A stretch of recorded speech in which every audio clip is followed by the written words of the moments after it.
Sean, good to see you. Welcome to Popternative. Yeah, thanks for having me. It's spooky season, the best time of the year, right? Let's be honest. Absolutely.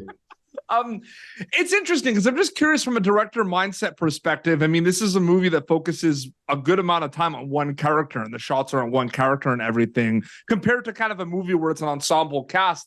Does your mindset change a little bit in terms of preparation or kind of style of shooting at all, or is it all storytelling for you? Yeah, that actor better be great. Yeah. And he was great at everything, but is it like, what was that kind of like specifically for you, just working on something where it's just like one actor specifically? Yeah, the way we approached it is we shot it like a documentary. Yeah. So it's a lot of times, more frequently in a documentary, you're focused on one character.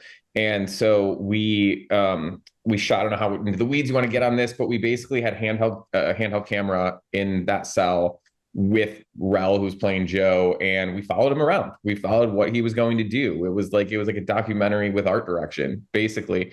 And so as long as that person was having an experience, we had off-camera actors, one at the vent as the neighbor, and then somebody as the mallard by that back wall. And fortunately, Rel was just so into this character that everything that he was experiencing was real in those moments, and we just had to make sure that we captured it. And I find that so interesting because you say, you're capturing all the stuff that he's doing.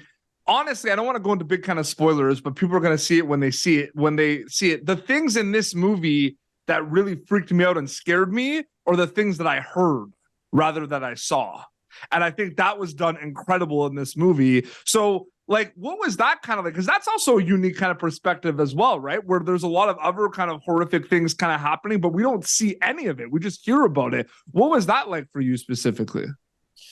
Well, the last movie I directed, We Need to Do Something, also was like a single setting. And there's a lot of things. It's a family that's trapped in the bathroom in the aftermath of a horrible storm. And I figured out partway into making that movie that I had to make it feel real for the actors. They've only got the walls and each other to look at.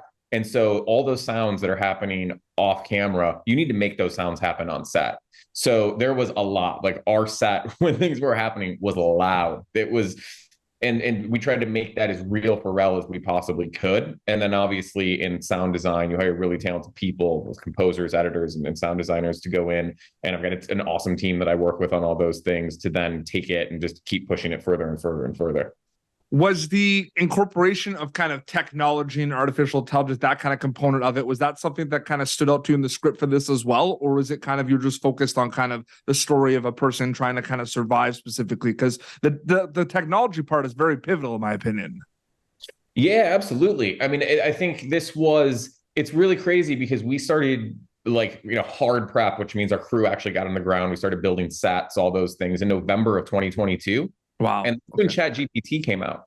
So it was wild. Like we were making this movie with this AI antagonist in a kind of, you go in a bubble when you're making a movie, you're not reading the news or anything. And then I came out of it in January, and all of a sudden there's this AI that I can chat with on my phone. So the things that we were talking about in the movie, the things we were dealing with in the movie had gone from science fiction to being reality over the course of 3 months. It was just crazy. Absolutely. And, The Mill's going to be premiering October 9th. On Hulu, part of Huluween original. Sean, so great chatting with you. Thanks so much for your time. Yeah, thanks for having me. Appreciate it. Thank you for tuning in to Popternative. Make sure to check out our past episodes of Popternative on YouTube. This has been an Autograph Communications production.